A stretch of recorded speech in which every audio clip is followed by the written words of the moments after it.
ഇല്ല, അവളോട് കാര്യങ്ങൾ പറയണം. അവൾ അറിയണം അവളുടെ അച്ഛൻ ഇനി അവൾക്ക് വേണ്ടിയില്ലെന്ന്. അവൾ ഈ ലോകത്ത് ഇഷ്ടപ്പെടുന്നവരിൽ ഒരു മുഖം ആ സാധു മനുഷ്യനായിരുന്നു. അതുകൊണ്ട് ആ മനുഷ്യന്റെ വിയോഗം അറിയിക്കണം. അഗ്നി സ്വയം മനസ്സിൽ പറഞ്ഞു. പിന്നെ കുഞ്ഞുപെണ്ണിനെ കൊണ്ട് മുറിയിലേക്ക് പോയി. മോൾക്ക് ഡ്രസ്സൊന്ന് മാറ്റിക്കൊടുത്തു അവളെ കിടത്തിയ ശേഷം അഗ്നി ഒന്ന് ഫ്രഷായി. അവൻ ഫ്രഷായി പുറത്തു വരുമ്പോൾ നന്ദു മുറിയിലേക്ക് വന്നു. താൻ കിടന്നില്ലേടോ? അഗ്നി ചിരിയോടെ അവളുടെ അടുത്തേക്ക് നടന്നു ചോദിച്ചു. ഇല്ല, എനിക്ക് നന്നായി വിശക്കുന്നുണ്ട്. അപ്പോൾ ഞാൻ കഴിക്കാൻ പോവുക. ദേവയെ കൂടെ വിളിക്കാൻ വന്നതാണ്, നന്ദു പറഞ്ഞു. ആണോ? എന്നാ വാ, നമുക്കെന്തെങ്കിലും കഴിക്കാം. മോള് നല്ല ഉറക്കമാണ്.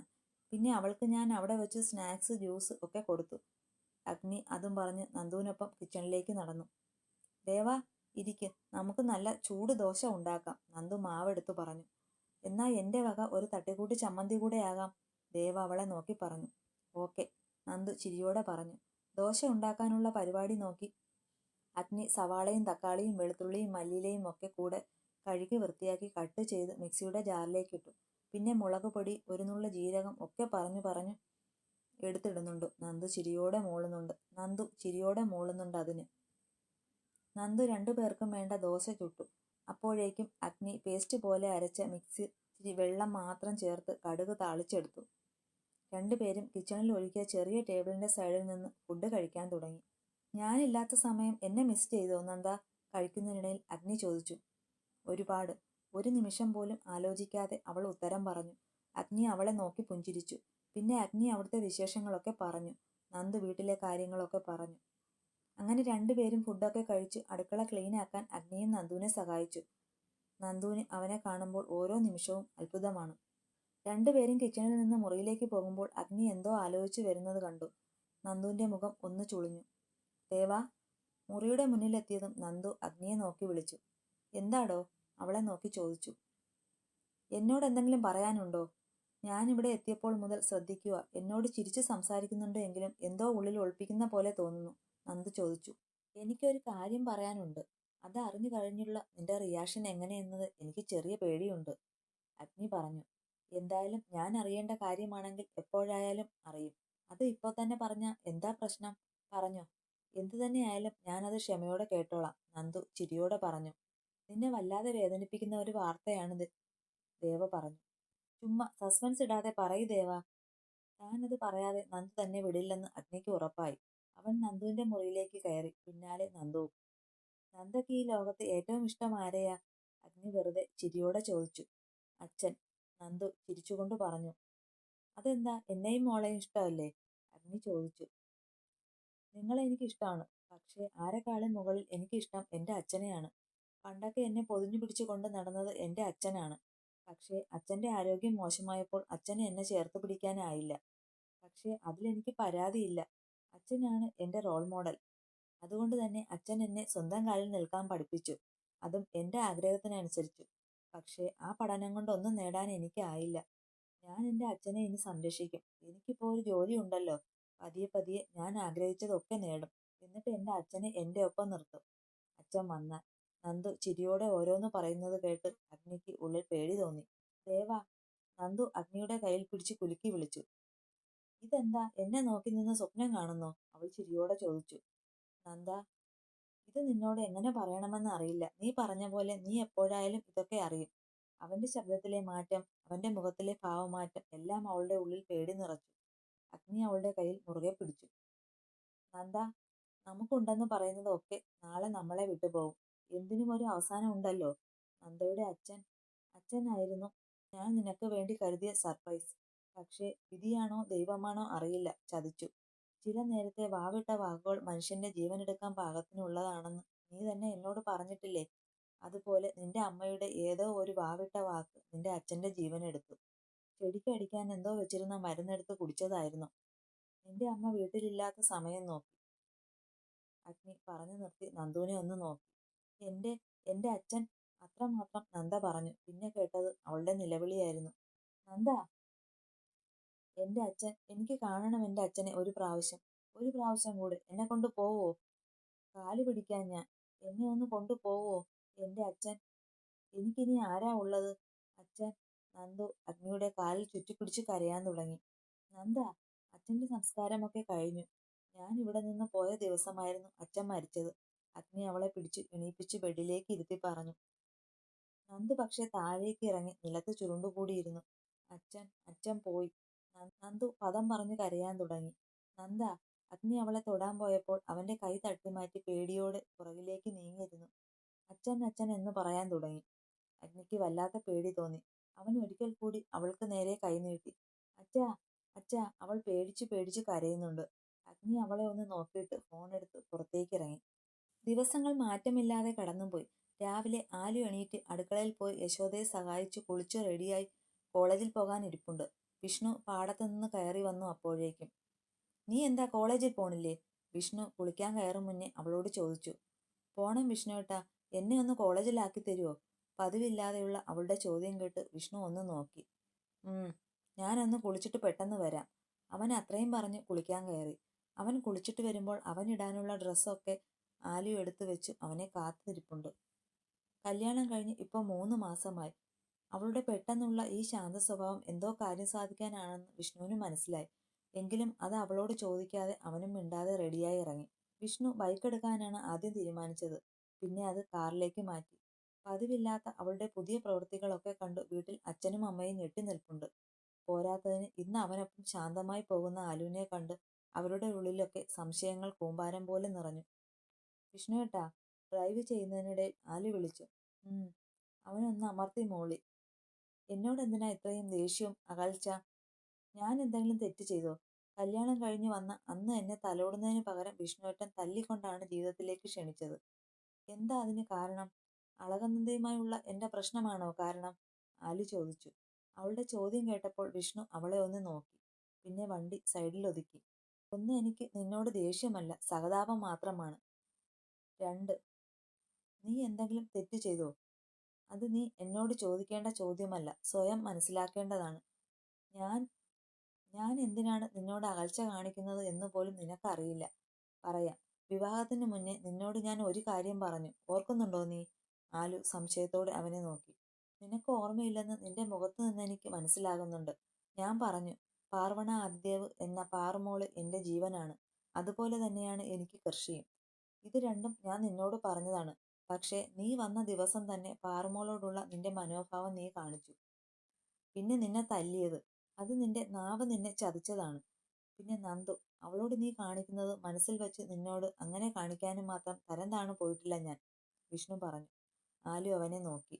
ഇപ്പൊ നിന്റെ മനസ്സിൽ എന്താന്ന് എനിക്കറിയാം. പിന്നെ എന്തിനാ ഈ അകൽച്ചയെന്ന്? നീ ഒരിക്കലും നിന്റെ വാശിയോ ദേഷ്യവും ഒന്നും മാറ്റിവെച്ച് നിനക്ക് വേണ്ടി ജീവിക്കണമെന്ന് തോന്നിയിട്ടില്ല നിനക്ക് ഇതുവരെ. നീ നിന്റെ അമ്മയുടെ കയ്യിലെ പാവയാണ് ഇപ്പോഴും. എന്റെ അമ്മയോട് നീ ഇന്നലെ വരെ കാണിച്ചതൊക്കെ ഞാനും കാണുന്നുണ്ടായിരുന്നു, കേൾക്കുന്നുണ്ടായിരുന്നു. എന്നിട്ടും ഞാൻ എന്തെങ്കിലും മിണ്ടിയോ? ഇല്ല. എന്താ കാരണം? ഇപ്പൊ നീ ഈ കാണിക്കുന്നതൊക്കെ നിന്റെ ഈ പ്രായത്തിന്റെയും ഒപ്പം നിന്റെ അമ്മയുടെ ഉപദേശത്തിന്റെയും ഗുണവുമാണെന്ന് എനിക്കറിയാം. അതുകൊണ്ട് നീ നിന്റെ ഭാഗം സ്വയം ക്ലിയറാക്ക്. അത് കഴിഞ്ഞ് നമ്മൾ ജീവിച്ചു തുടങ്ങും, മനസ്സുകൊണ്ടും ശരീരം കൊണ്ടും ഭാര്യ ഭർത്താക്കന്മാരായി. അതുവരെ ഇങ്ങനെ തന്നെയാകും മുന്നോട്ടുള്ള ജീവിതം. വിഷ്ണു അത്രയും പറഞ്ഞ് ഡ്രൈവ് ചെയ്യാൻ തുടങ്ങി. ആലു ഓരോന്ന് ആലോചിച്ചിരുന്നു. കോളേജിലെത്തുമ്പോൾ ഒന്നും മിണ്ടാതെ ഇറങ്ങിപ്പോയി. നിന്റെ ഉള്ളിൽ ആ അച്ഛന്റെ സ്വഭാവം ഉറങ്ങിക്കിടപ്പുണ്ടാലു.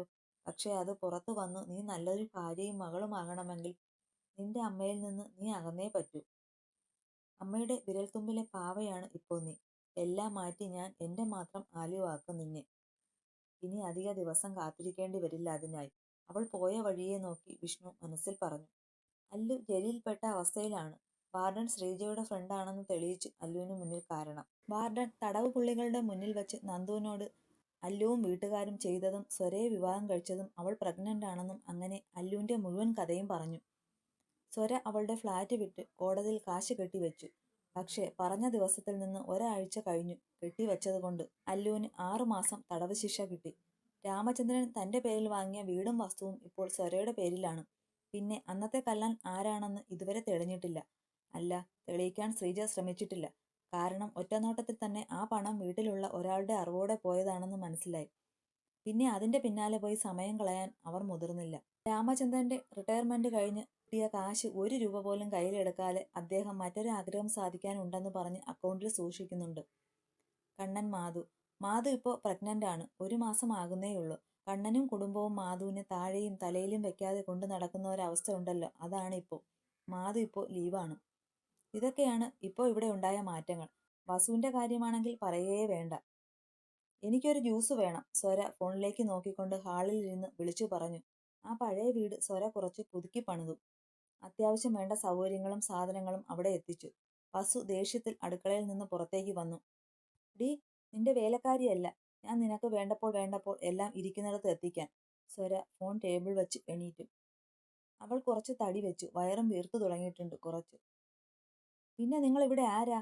സ്വര ദേഷ്യത്തിൽ ചോദിച്ചു. വസുവിന് ഉത്തരമില്ലായിരുന്നു. പറയാൻ നിങ്ങൾ പിന്നെ ഇവിടെ ആരാ? നാവിറങ്ങിപ്പോയോ? സ്വര ചോദിച്ചു. ഇതിപ്പോ എന്റെ വീടാണ്. ഇവിടെ എന്റെ ഇഷ്ടത്തിനനുസരിച്ച് നിൽക്കാൻ പറ്റുമെങ്കിൽ നിന്നാ മതി, അല്ലെങ്കിൽ ഇറങ്ങിപ്പൊയ്ക്കോണം, സ്വര പറഞ്ഞു. ഇത് എന്റെ മോന് കൂടെ അവകാശപ്പെട്ട വീടാണ്, വസു പറഞ്ഞു. ആ, കൊള്ളാമല്ലോ. നിങ്ങളുടെ മോന് അവകാശപ്പെട്ടത് എന്ന് പറയാൻ ദാ കഴുത്തിൽ കിടക്കുന്ന ഈ താലിയും പിന്നെ വയറ്റിൽ കിടക്കുന്ന അവന്റെ കുഞ്ഞും മാത്രമാണ് ഇപ്പൊ ബാക്കി. അതുകൊണ്ട് ആ തരത്തിലുള്ള സംസാരമൊന്നും വേണ്ട, സ്വര ഉച്ചത്തോടെ പറഞ്ഞു.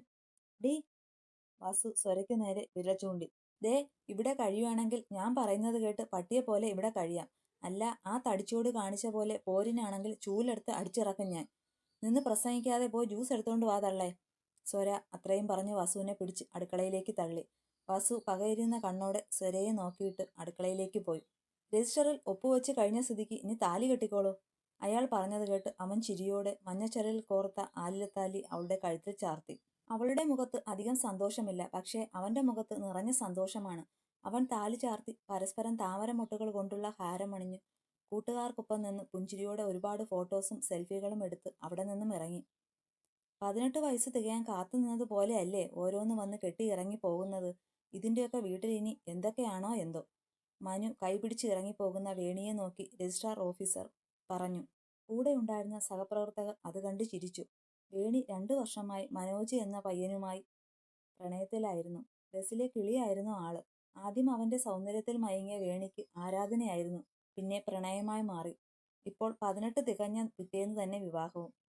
മനോജിന് അമ്മയും അച്ഛനും ചേച്ചിയും അടങ്ങുന്ന കുടുംബമാണ്. അവിടേക്കാണ് വേണി കയറി ചെല്ലുന്നത്. സുഹാസിനി പിന്നാമ്പുറത്ത് നിൽക്കുമ്പോഴാണ് പുറത്തു നിന്നാരോ വിളിക്കുന്ന ശബ്ദം കേട്ടത്. സുഹാസിനി ചേച്ചി, സുഹാസിനി ചേച്ചി. ആരാ അത്? ഞാൻ ദാ വരുന്നു, കിടന്ന് വിളിച്ചു കൂവണ്ട, സുഹ ഉറക്കെ വിളിച്ചു പറഞ്ഞു. ചേച്ചി, ഇത് ഞാനാ, കർണൻ. കർണൻ പിന്നാമ്പുറത്തേക്ക് ഓടിപ്പോയി. നീ എന്താ കണ്ണ ഇങ്ങനെ കിടക്കുന്നേ? നീ എന്തിനാ എന്നെ വിളിച്ചത്? സുഹാസിനി ഒരു കപ്പ് വെള്ളം അവന് നേരെ നീട്ടി ചോദിച്ചു. ചേച്ചി, നമ്മുടെ വേണിമോള്. കർണൻ ഒന്ന് നിർത്തി. അയ്യോ, എന്റെ മോക്ക് എന്താ പറ്റിയേ? പറ കർണ, മോക്കെന്താ പറ്റിയേ?